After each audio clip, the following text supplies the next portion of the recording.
이제 사람의 성향상 상대방이 이제 본인이 꼭 잘못을 안 했다 하더라도 상대방이 화가 났다고 하면 그 부분에 대해서 이제 그 기분에 대해서 사과를 할 수 있는 네, 성격에 맞아요. 있는 분들도 있기 때문에 그러면은 이런 부분에 대해서 명백히 내가 미안한 부분이 어떤 건지 그걸 좀 이렇게 특정해서 얘기를 하는 게 좀 필요하긴 하겠군요. 네, 맞아요.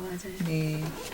사실 이런 경우가 참 어려운 부분이에요. 맞아요. 네. 그래서 보면은 사과가 있는데 나머지 정황들은 또 전혀 그런 상황이 아닌 것 같고 또 반대인 경우도 있고 그래서 사과가 좀 주요한 쟁점이 될 때가 많이 있습니다. 네. 네, 오늘은 미모의 주영글 변호사님과 함께합니다. 변호사 안녕하세요. 네, 안녕하세요. 변호사님 요새 인기가 너무 많으시다면서요? 아닙니다. 변호사님 따라가려면 멀었어요. 여기저기서 다 주 변호사님 그냥 섭외한다고 이제 바쁘다고 해가지고 오늘 또 우리 양담소에서 한번 모셨습니다. 네.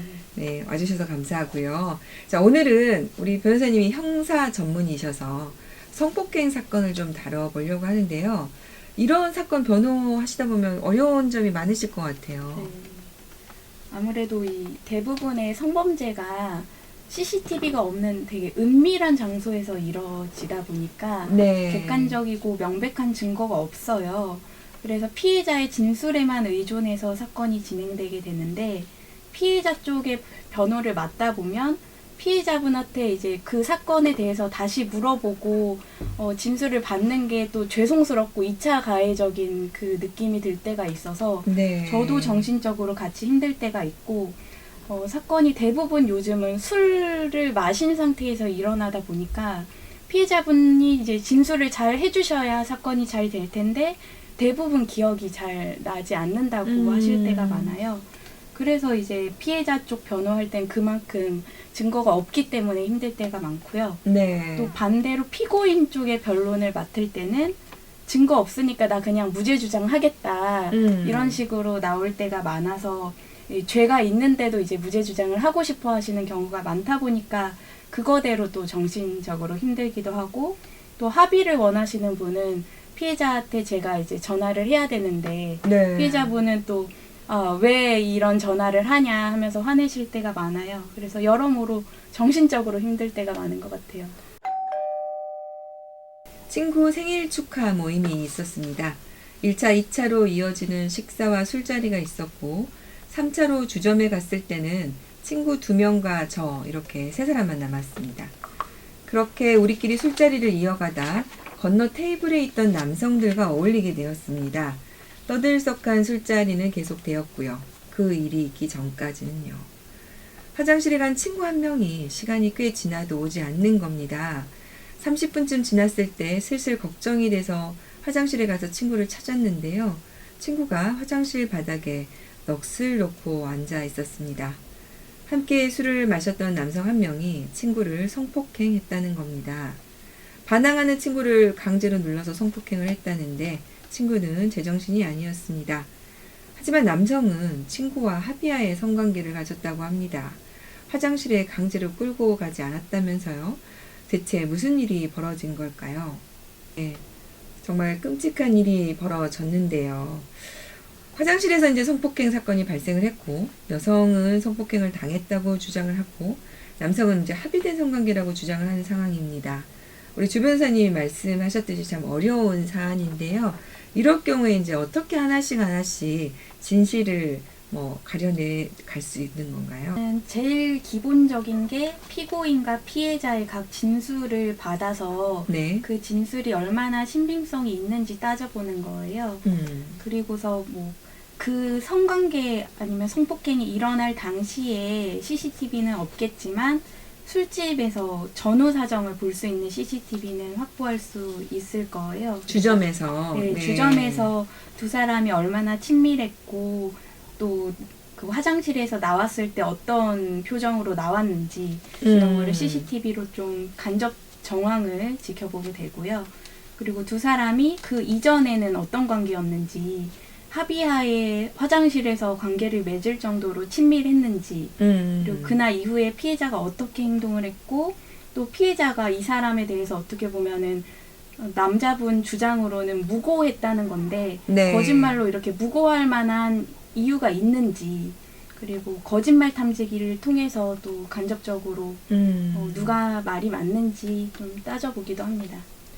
다행히 이제 술자리가 지속된 식당에 CCTV가 있으면 두 사람이 어떤 상황에서 사인을 주고 받고 나간 건지, 아니면은 뭐 여성이 나가는데 남성이 일방적으로 뒤를 따라 나갔는지, 이것도 굉장히 좀 중요할 수 있겠군요. 네, 맞아요. 가끔 네. 보면 이렇게 손잡고 나가거나 스킨십이 있었던 경우가 있어요. 그러면은 네. 아무래도 남자 쪽으로 좀 기울어지게 되는 판결이 남자의 나올 때가 주장이. 있는데. 네.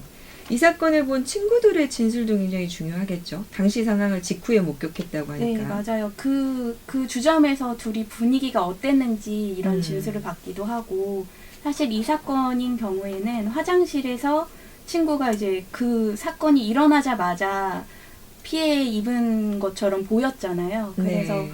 그 진술을 확보하면 아무래도 피해자에게 큰 도움이 될 것 같습니다. 네.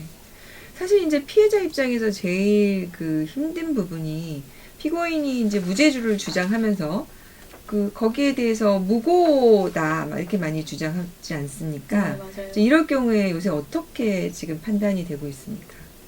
일단은 무고라는 게 무죄가 나온다고 해서 바로 무고가 되지는 않아요. 무죄가 나오는 거는 뭐 이 사람이 거짓말했다라고 나올 때도 있지만, 대부분은 그냥 증거가 부족하다라는 이유로 나올 때가 많거든요. 그래서 무고로 고소를 상대방이 하더라도 무고 또한 무죄가 나올 때가 많이 있고요. 네. 아예 이제 중간간으로 고소를 했는데 전혀 취하지 않았다라는 CCTV가 발견되는 조금 이례적인 경우에 무고로 처벌되는 사례가 있었습니다. 네.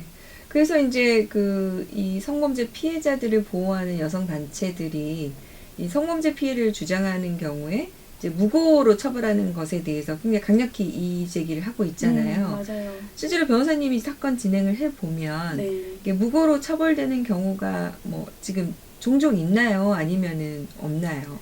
사실은 생각보다는 많지 않아요. 무고로 처벌되는 경우는. 근데 피해자분들이 거의 100% 다 물어보시는 것 같아요. 저 이거 고소했다가 혹시 증거 없어서 무죄가 나왔을 때 제가 오히려 무고로 고소당하면 어떡해요. 이 걱정 때문에 이제 고소를 망설이시는 거죠. 네. 근데 사실은 무고가 처벌되는 일이 그렇게 많지는 않으니까 그런 걱정은 하지 말고 고소를 진행하셔도 괜찮다.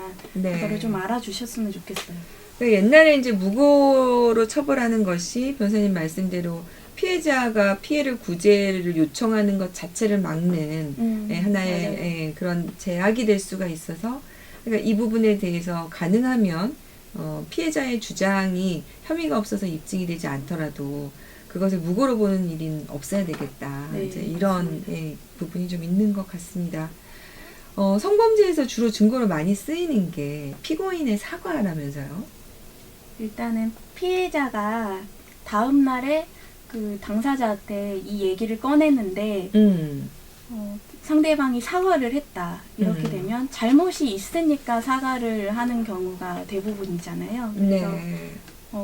합의하에 했으면은 보통 사과를 하지 않는 게 자연스러우니까 그게 유력한 증거가 돼요. 그래서 피해자인 경우에는 사과가 있으면 좀 자신 있게 고소를 해도 된다라고 생각을 하시면 되고, 저한테도 피해 상담이 왔을 때 안내를 대부분 해드리는 게 일단 연락을 한번 해보세요. 그래서 그쪽한테 사과를 한번 받아보세요. 사과를 받으면 도움이 됩니다. 이렇게 설명을 많이 드려요. 근데 가끔 보면은 또 반대로 합의하에 했는데도 불구하고 여자분이 기분 나쁘다면서 막 화를 내니까 남자분이 그냥 쉽게 또 미안해 라고 하시는 분들도 있어요. 그래서 사과를 할 때는 좀 신중하게 진짜 잘못을 했을 때 해야 된다라는 거를 남자분들도 좀 기억을 하셔야 될 필요가 있어요. 근데 이제 사람의 성향상 상대방이 이제 본인이 꼭 잘못을 안 했다 하더라도 상대방이 화가 났다고 하면 그 부분에 대해서 이제 그 기분에 대해서 사과를 할 수 있는 성격에 맞아요. 있는 분들도 있기 때문에, 그러면은 이런 부분에 대해서 명백히 내가 미안한 부분이 어떤 건지 그걸 좀 이렇게 특정해서 얘기를 하는 게 좀 필요하긴 하겠군요. 네, 맞아요. 네. 사실 이런 경우가 참 어려운 부분이에요. 맞아요. 네. 그래서 보면은 사과가 있는데 나머지 정황들은 또 전혀 그런 상황이 아닌 것 같고 또 반대인 경우도 있고 그래서 사과가 좀 주요한 쟁점이 될 때가 많이 있습니다. 네.